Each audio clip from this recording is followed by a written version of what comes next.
What are WordPress permalinks? Let's find out. Let's go to the WordPress admin area, then the settings, and then permalinks.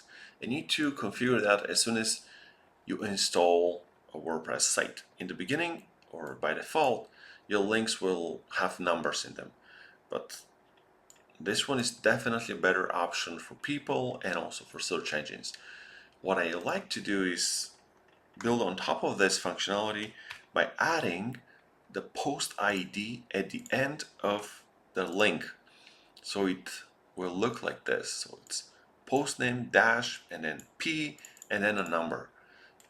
In the past, I had to change the link to the article, and just because I had the post ID, I was able to redirect the user to the correct page or to the correct article, which is super convenient. I highly recommend that. That's about it. Have a great day and follow for more WordPress tutorials.